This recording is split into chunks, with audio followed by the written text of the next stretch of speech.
Magandang gabi mga kaibigan, mga kababayan at mga kapatid. Um, Ayaw po sana nating magkomento sa isyong ito sapagkat ito po ay masilan.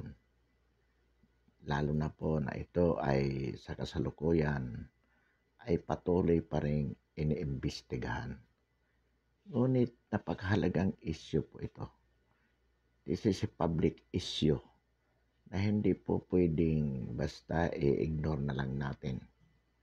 Ito po yung nangyaring barilan sa Bergotisco sa Commonwealth between the PDEA agents at ng QCPD Police Department. Well, grabe po ang nangyari dito. Makikita naman po natin sa mga social media, viral po itong mga nangyaring barilan. Ngunit bakit nga po ba nangyayari ito? Ano po ang ibig sabihin dito? Isa lang po ang ipinakikita. Ibig sabihin po, meron talagang mga iskalawag sa hanay ng kapulisan dito sa Quezon City at maaaring ilan sa mga PDEA rin. Pero sa nangyari po sa nabanggit na insidente, maliwanag po na tila may pinagtatakpan ang mga pulis Quezon City sapagkat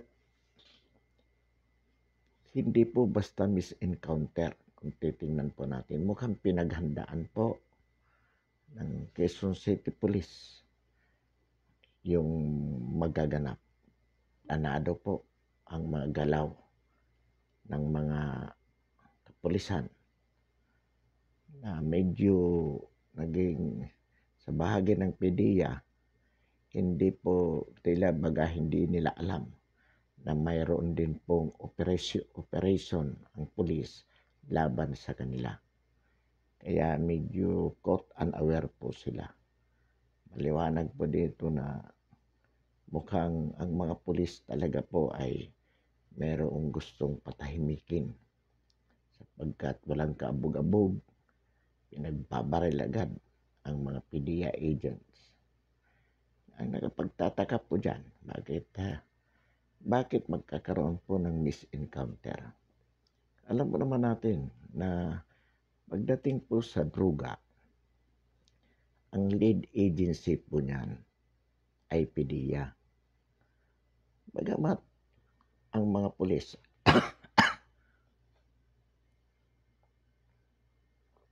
ay pwede rin pong mahuli sapagkat yan naman ay krimen. Ngunit kung mga buy-bust operation yan, dapat po coordinated sa PDEA.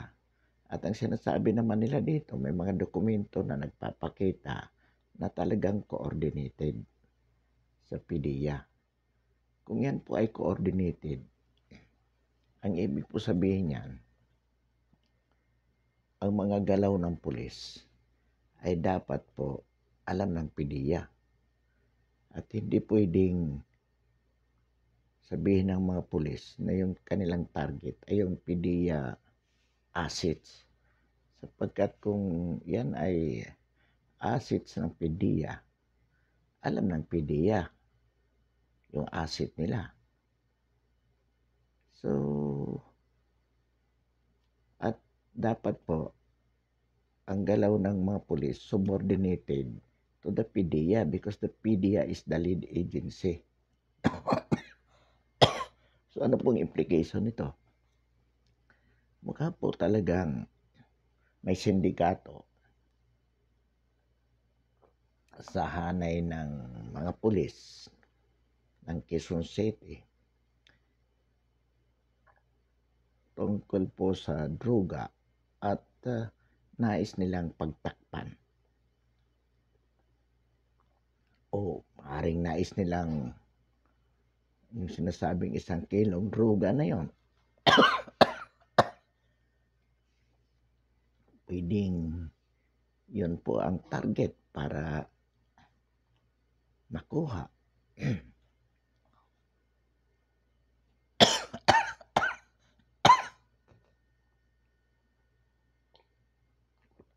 Kung maalala po natin,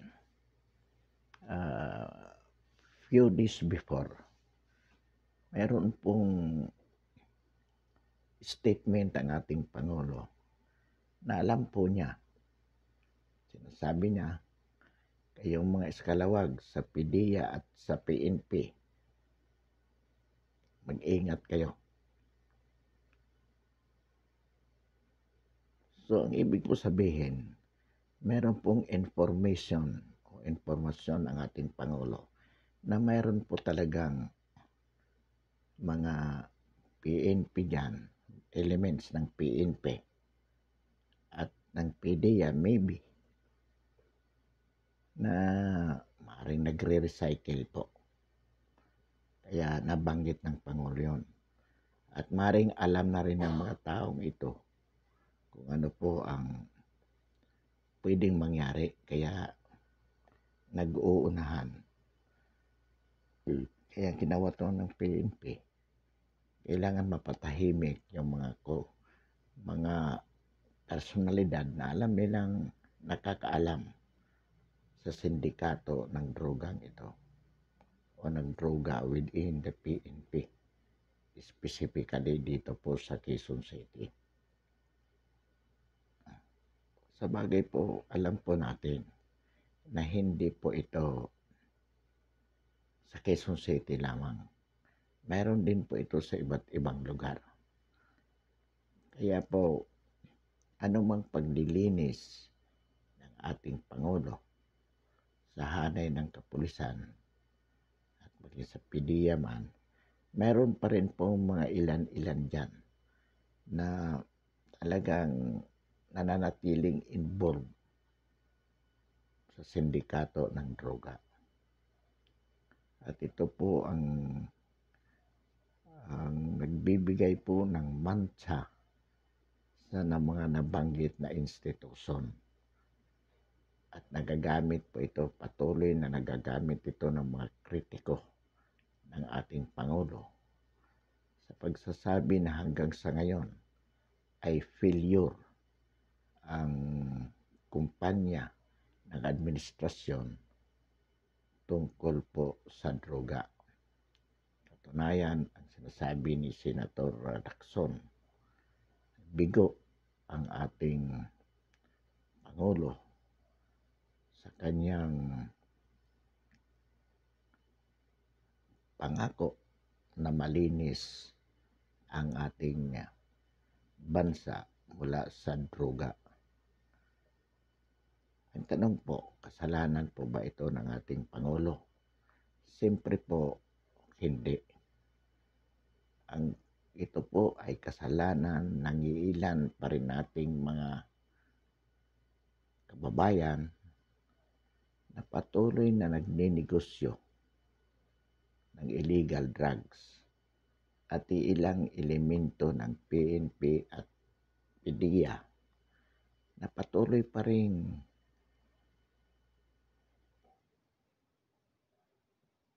na involved pa rin sa mga illegal na droga na to. So, ano po ang kailangan natin gawin? Dapat po, inuulit po natin, maging vigilante ang sambayanan. Kailangan po yung init ng adhikain ng ating Pangulo at ng sambayanan na malinis ang lipunan mula sa sindikato ng droga ay patuloy po. At dapat pong makiisa ang mga barangay officials, ang sambayanan mismo. Kailangan uling paigtingin ang ating kumpanya laban dito.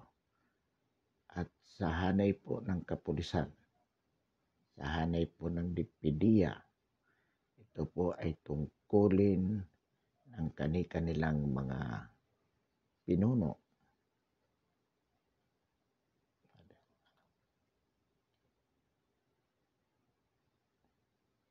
kanila pong mga heads ng mga nabanggit na ahensya, si Bolsinas sa PNP at itong si Director Villanueva sa PDEA. Yan po, dapat po sa investigasyong ito, hindi po dapat nagtatakipan. Halimbawa po, pagtakpan ng PNP head ang mga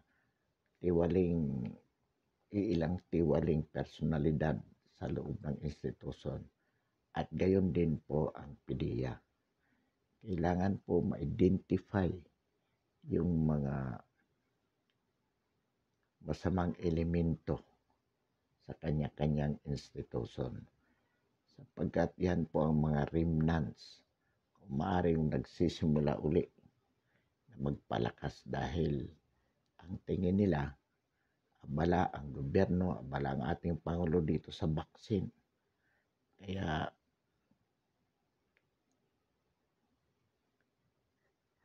medyo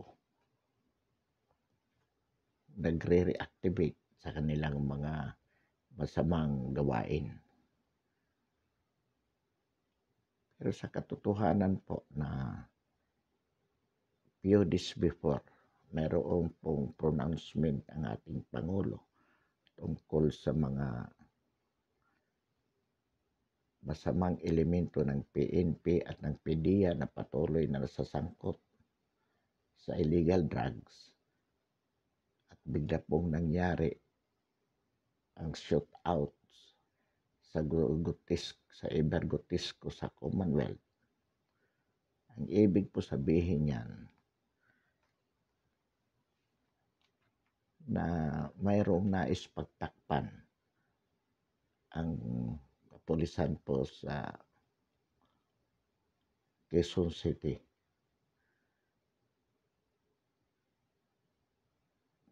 At dapat po ito tingnan din ng DILG at maging ng pamahalaan ng Quezon City sapagkat doon naman nangyari po. Alamin ito at masusing imbestigahan sapagkat nais po nating matukoy dito kung ano talaga ang dahilan at sino talaga ang mastermind sa barilang ito, yung nagdedirect sa mga pangyayari. Gayon din po, maiwasan, assuming, which we can hardly believe that it was a mere shootout. Paano po maiwasan in the future ang ganong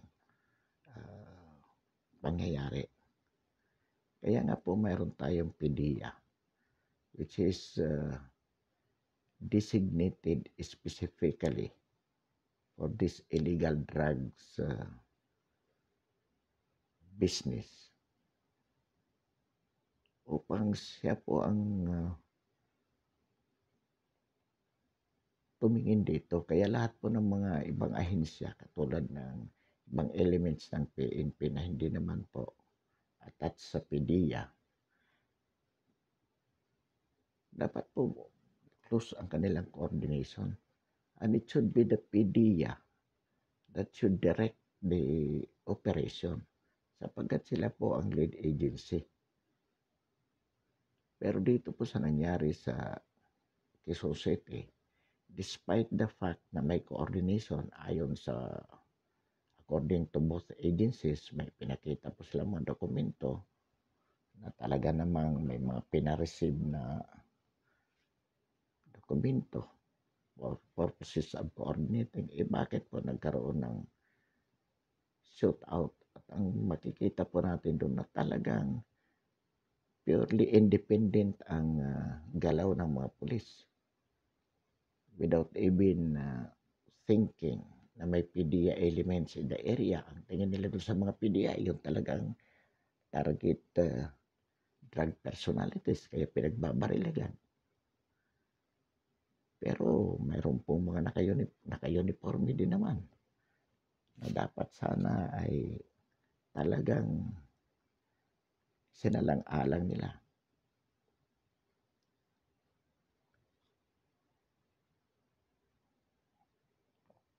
At ayon sa isang saksi, pinagbubugbog pa nila yung ibang PDEA agent na talagang ang tingin ay mga kalaban. So, ano pa ibig sabihin yan? Para bagang ayaw paggalawin, pakilusin ng QCPD ang PDEA agent within their jurisdiction.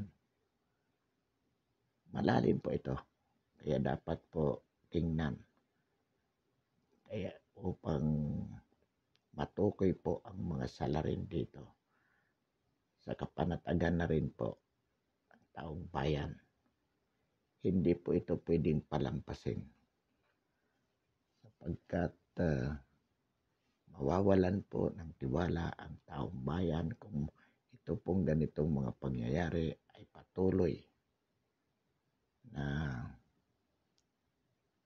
magaganap. Yung mga misencounter na sinasabi po.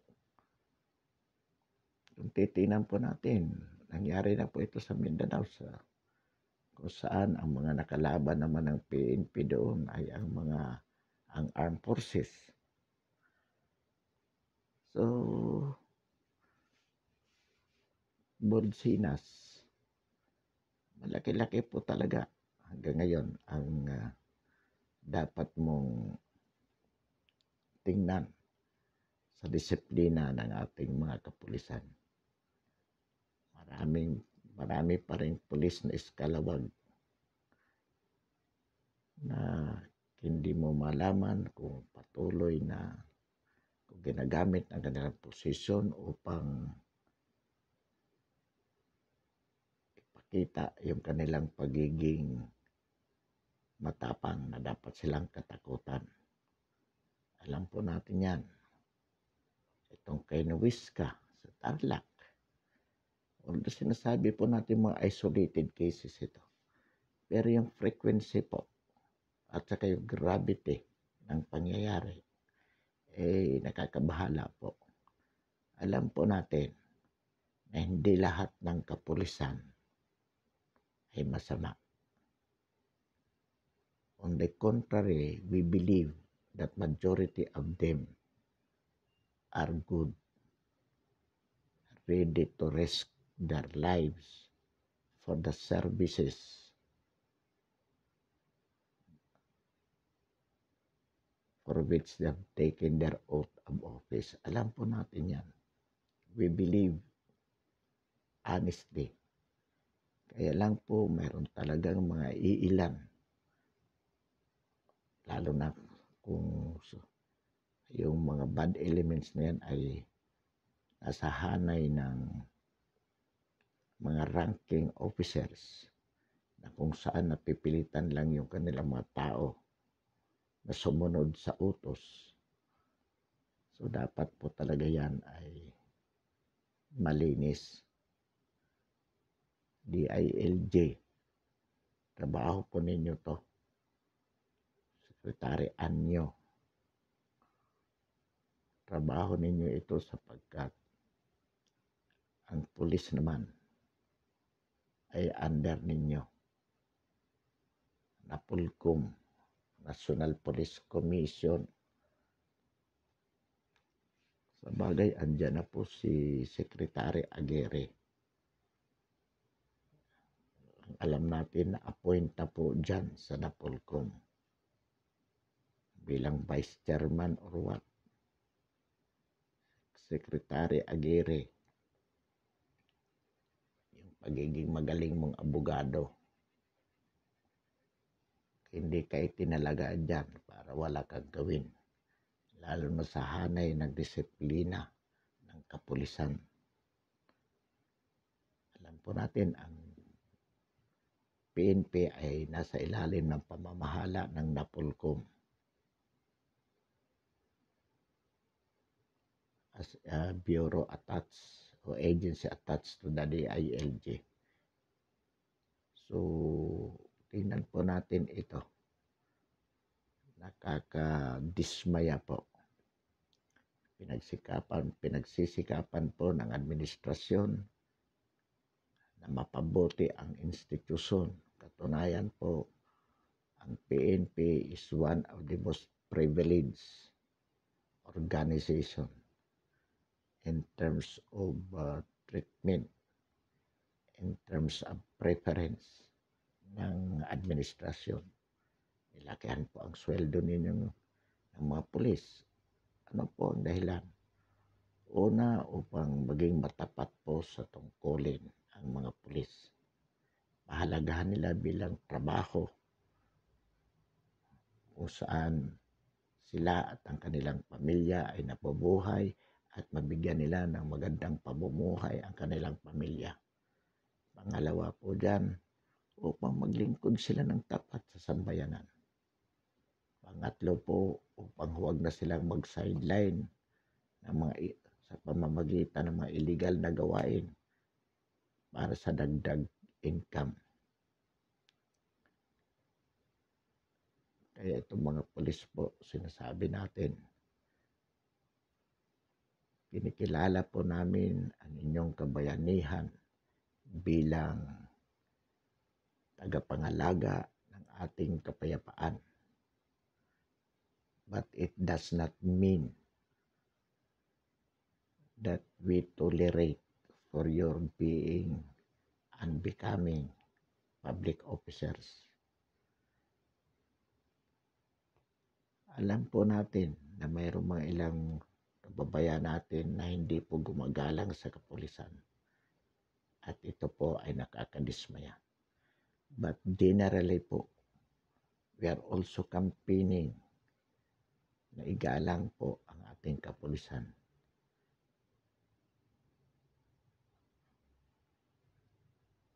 Sundin po as an authority. Kaya po dapat pagsikapan din po ng PNP na yung paggalang ng sambayanan, pagpapahalaga sa kanila ay suklian ng inaasahan nating katapatan mula sa kanilang hanay. Kayo na po mismo, good police elements within the institution, ang magbantay sa inyong hanay laban sa mga tiwaling mga kasama ninyo sa institution. Sayang po kasi